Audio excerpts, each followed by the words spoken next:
You're watching Fugitive Redeye, and welcome to another episode of Redeye Raw. A couple clarifications from yesterday's episode. Just because I was saying I overall don't care for modern anime doesn't mean there isn't modern anime that I like. I mean, I've watched quite a few modern things, and it also depends how you define modern. But, I've liked My Hero, I've liked One Punch Man, I've liked Mob Psycho 100, I've liked Goblin Slayer to an extent, although I never finished it. So yeah, it's not like I don't like some modern anime. I just feel like, as in general, I don't like it as much as older anime, and a lot of stuff that's been coming out very recently I haven't liked. But other than that, today I'm going to talk about something a little bit different. We're going to talk about extreme content, and what I mean by extreme content, is just gore, violence, sexual content, etc. Just extreme content in general, and my thoughts on it. And, my thoughts on extreme content. So, with extreme content, I can handle pretty much anything that's fictional. But when it's real, that's when it fucks me up, right? So, I can watch anything that's super gory, contains scenes of controversial nature, has sexual content, stuff like that, a combination of it, if it has, rape scenes and shit like that. As long as it's fictional, I can handle it. But as soon as I find out something's real, that's what changes it. Now, granted, I can watch fictionalized depictions of real things. That's why I can watch tons of true crime movies. And in fairness, I watch all sorts of documentaries about serial killers and stuff. But, other than that, I can't watch a lot of the stuff some people do. Because, so I watch a lot of those fucked up movie channels, right? And I enjoy their reviews. And I'm curious about quite a lot of the movies they watch. But some of them watch a lot of real death movies, which I don't know if I could handle. Because, if I see, real gore, it fucks me up. Even if it's, someone breaking their arm or something, you know what I mean? That fucks me up. But when it's fictional, it doesn't bother me in the slightest, no matter how realistic it is.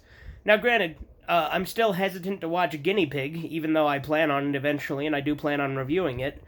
But, gore itself doesn't necessarily bother me. Feces does. Feces does bother me. Feces and, exchange of bodily fluids, pretty grody. But, like I said before, I'm 100% anti-censorship. So I'm totally fine with extreme movies existing. Obviously, if it's the filming of a crime, that's something that should be investigated and the person behind should be arrested. One thing I never got, right? So, you guys know Danger Dolan? I haven't watched that channel in fucking years. But they tried to say there was no such thing as snuff films, where it's like, dude, have you not heard of, best gore and shit like that? That shit's real. That, what makes you not realize that that's a snuff film? He says there's no snuff films on the deep web. Well, that's debatable. I'd say that there's a fictionalized portrayal of the deep web for sure that makes you think that it's all over the fucking place. And I'd say red rooms are kind of a more of an urban legend than they are real. I'm not saying they don't exist, I'm just saying it's less likely that a red room would exist on the deep web. But most of the fucked up shit you'll see is on the surface web. You ever heard of rotten.com and shit like that? And I don't recommend going to any of these websites because I don't know how safe any of them are, so... And, I've seen my share of stuff on LiveLeak, but, I personally can't watch a lot of real gore and stuff like that. People have shown me shit like that, and it's been ugh, But fictionalized depictions, I'm totally fine with. I have never had a problem with that. It's never bothered me. It's never made me super uncomfortable. There have been moments where I've been ugh, when I was reading some of Uzigawaita's stuff, Mai-chan and Death Panda. Those were kind of far, but. Even then, it was fictional, it was fucking, drawings. It didn't really bother me that much, but it did kind of bother me. But, I can handle, pretty fucked up shit.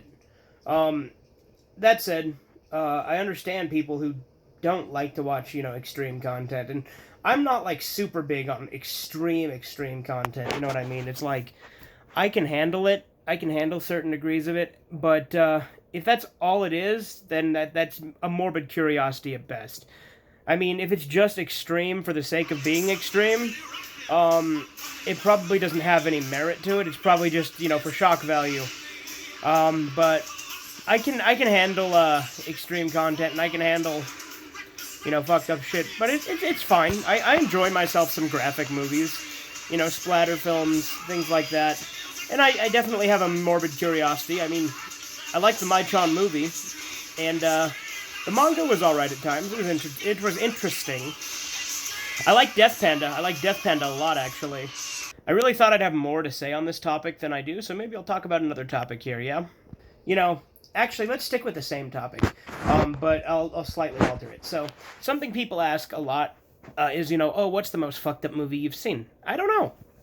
It depends on how you define fucked up. I mean, as of right now, I would say probably Cannibal Holocaust, even though I think that people exaggerate how fucked up that is.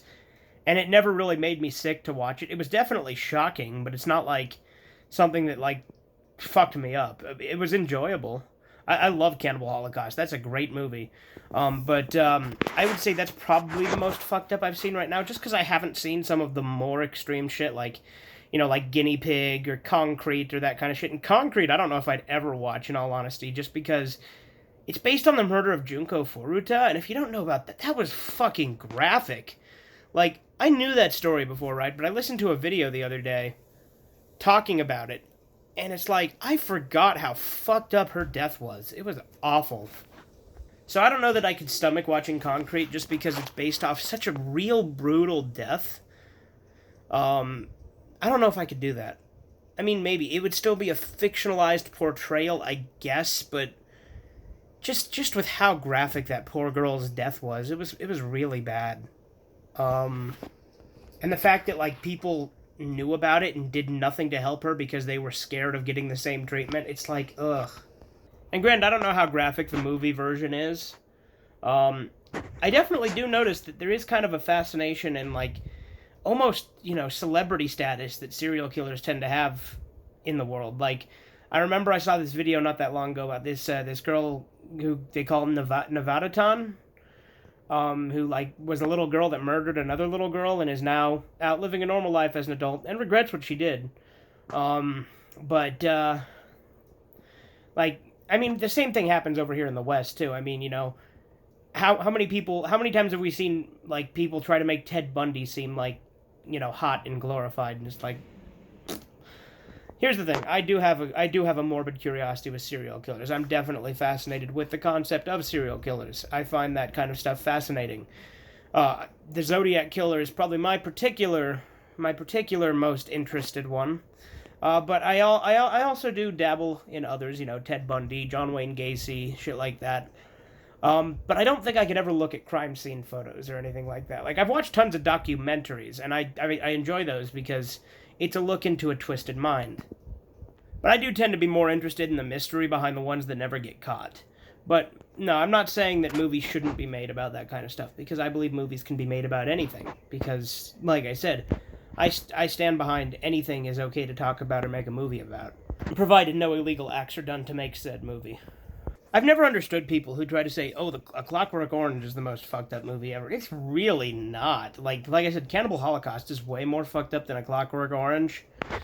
And I've never seen a Serbian film, but I guarantee you that's probably more fucked up than A Clockwork Orange just because of some of the stuff in it, especially the uncut version, which I know is not the version that Mr. Gigi reviewed, because at least from what I've heard, the famous scene he claims does not get depicted on screen.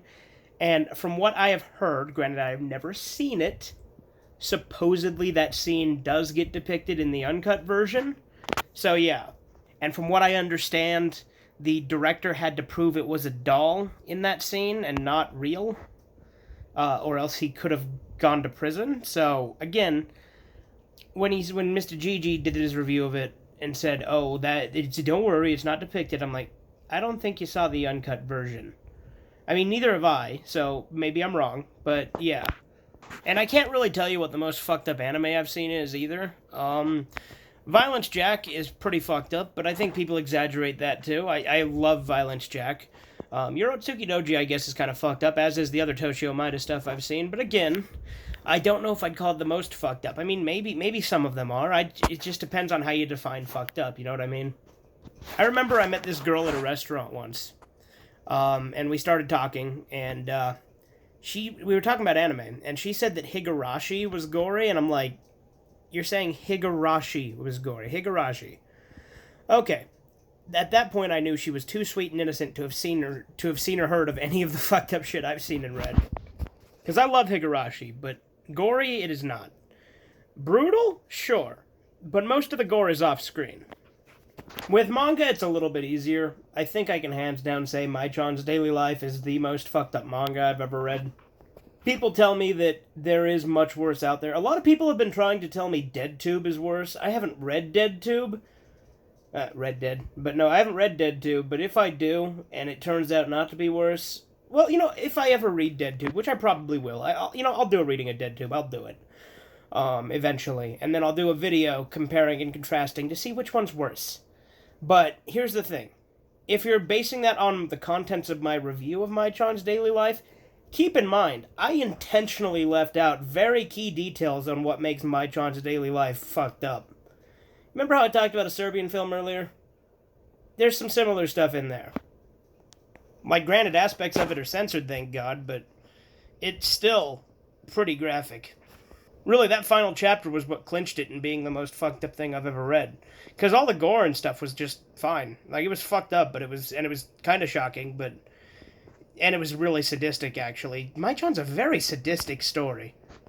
With movies, I would say, it's probably, the fucked up movies I have seen, Cannibal Holocaust, the Mai-chan's Daily Life movie, which isn't anywhere near as fucked up as the manga, because it only is based on, the first chapter. Then there's, Ichi the Killer, the movie. Not as fucked up as the manga, but still pretty fucked up. Clockwork Orange is fucked up, but nowhere near as much as people claim it is. I haven't seen Guinea Pig yet. I do own Guinea Pig, but I haven't watched it. And I've heard very, very dark things about that movie being very graphic and just being very realistically gory. And I've seen the back of the case, and some of those pictures look like fucking crime scene photos, so it looks pretty real. But the director made a documentary because he had to prove to the authorities that nobody was killed to make it, similar to how the guy in Cannibal Holocaust did. But yeah, extreme content can be pretty off-putting to the mainstream audience, and I don't blame them for that. I have my limits myself, too, on just how extreme I want something to be. And, extreme content can be pretty bad. And, it's a morbid curiosity for sure. But it can be definitely very interesting. And like I said, as long as nothing illegal is done to make it, I have no problem with it existing. But yeah, I think that's all I have to say about extreme content. Have a good one.